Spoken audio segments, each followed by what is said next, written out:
Yo, what's going on out there, fight world? This your boy Money back with another one, fam. And that's what on two future Hall of Famers in this fight game. We have Terence T-Boy Crawford, the three-division world champion, the former undisputed world champion, the current WBO welterweight world champion. Then we have Errol, the true Spence Jr., the king of the welterweight division, the WBC, the IBF, and the Super WBA unified world champion. And we all know that Errol Spence went out his way to make the fight happen with Terence T-Boy Crawford for undisputed at the welterweight division. Now, we know Showtime and PBC was the ones doing the business and the negotiating with Terence Crawford and his team. But we all know now that Terence Crawford took off on Errol Spence and his team, and he took less money to go fight David Evanesian over this killer right here, Errol the True Spence Jr. I'm going to repeat. Terence Crawford took less money to go fight David Evanesian over Errol the True Spence Jr., his biggest payday of his career, the biggest fight of his career, for undisputed at the welterweight division.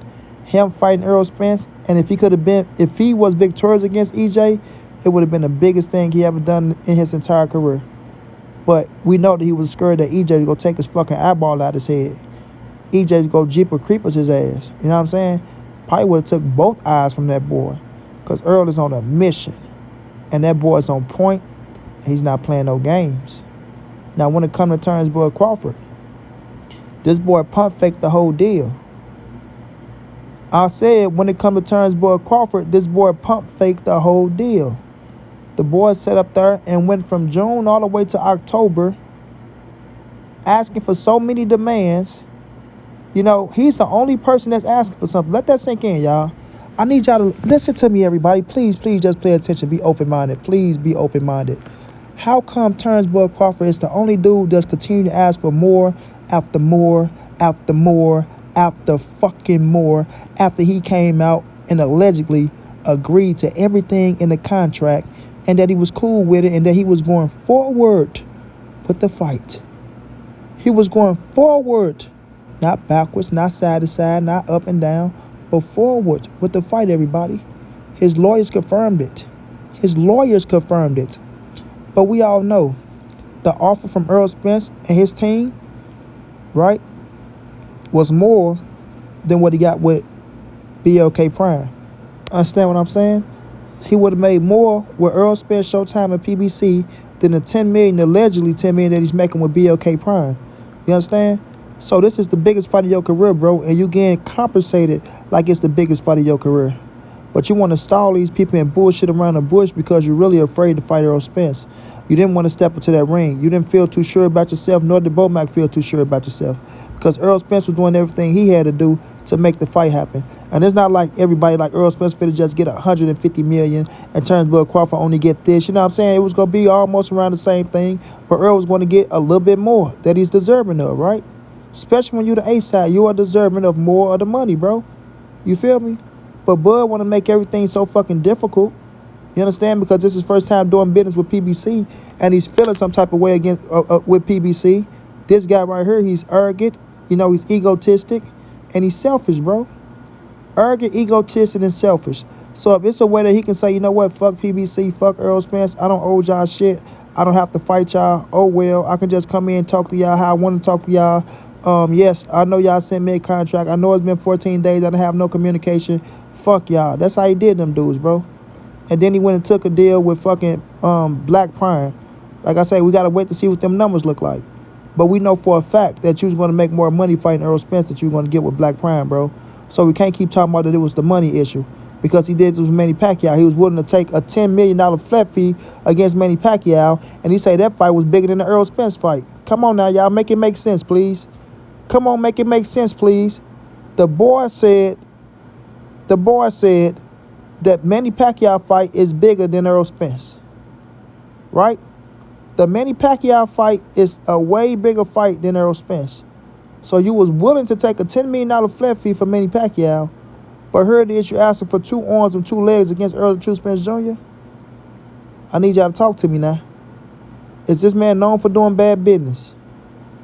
Is this man known for doing bad business? Because that's exactly what it's looking like once again.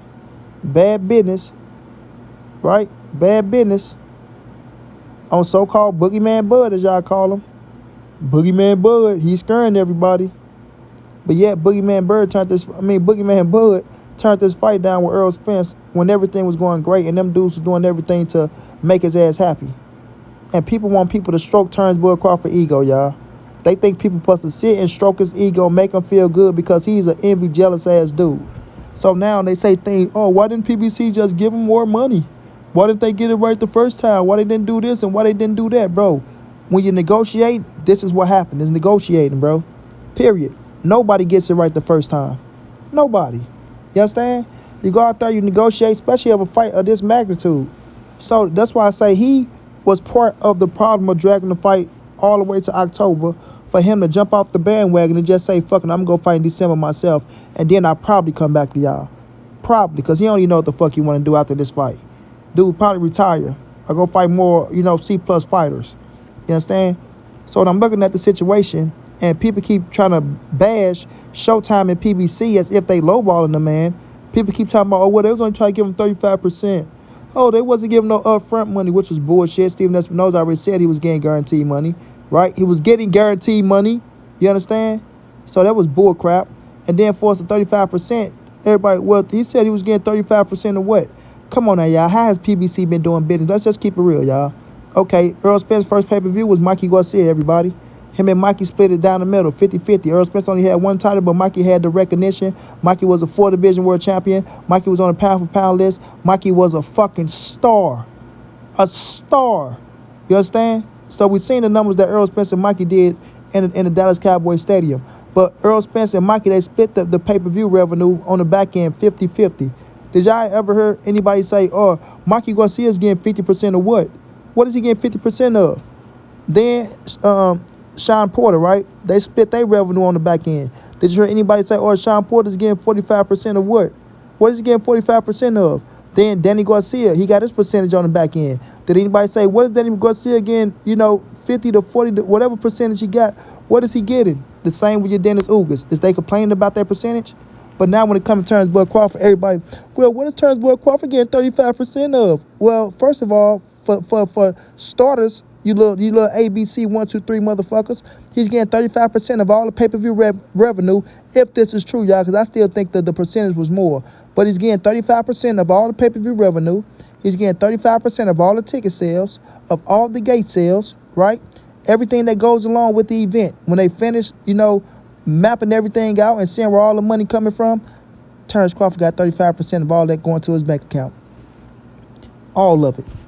So in one breath, y'all gonna say, well, yeah, this going to sell great. This fight is going to sell great. It's a big fight. They're going to do good numbers. They're going to do this. They're going to do that. Well, then that just tells you that he's going to get paid great. Huh? Talk to me. If the man is getting 35% like he's saying he is, right? And he's getting more if you ask Money B, because I think it's 40, right? But we just go by their little say so, because that's what they want. He's going to get 35% of everything that the fight is bringing in. Sort of like Sergey Kovalev and Andre Ward, everybody. Andre Ward got a percentage.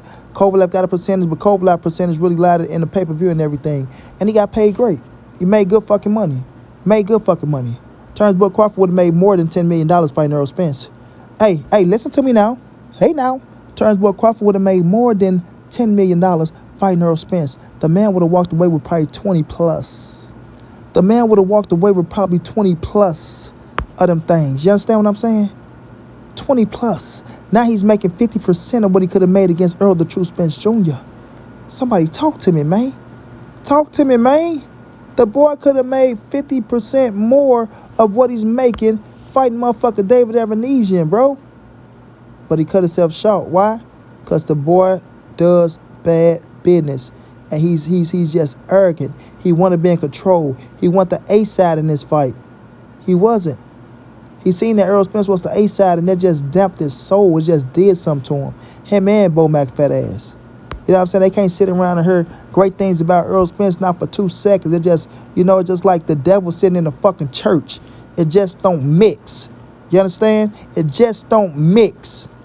Period, bro. Terence Bud Crawford is afraid of Errol the True Spence Jr., everybody. Errol Spence is back on his shit. He don't want no problems with him. But at the end of the day, Steven Espinoza and Al Heyman treated that boy Terence Bud Crawford with all the respect in the world. All the respect in the world.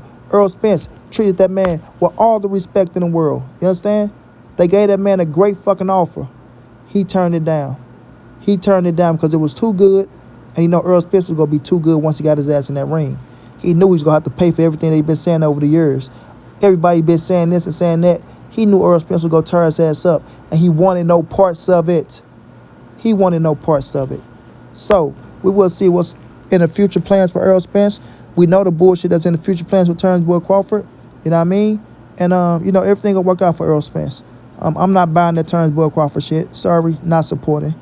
Because that's like a slap in the face to Errol Spence. And that's like Terence Crawford, the way he did business, he don't, you know, he's not getting my money. He don't deserve it. That was some weak ass shit that he did. If he came straightforward out and just told him what he was gonna do, I would have paid for it. But the things, the way he did it, that's some scandalous nigga shit, and I can't support that, bro.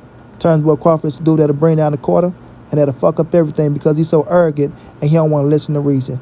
And we can't deal with Negroes like that at the end of the day. Shouts out to Steven Espinoza. Thank you for doing everything you try to do, King, to make this fight happen. Most definitely shouts out to EJ for being patient with this dude after he fucked y'all over for months. But good things go work out for y'all. Trust me. Until then, it's your boy Money. It's the NSBC moving. Everybody safe in these streets. Hit them thumbs up. Subscribe to the channel. If you want to donate, OG Money on Cash App. TreyHunter52@gmail.com on PayPal. If not, just tell a friend, hit that subscribe button. Like, comment, share the videos. And y'all know how your boy get down, man. Big dog status, family.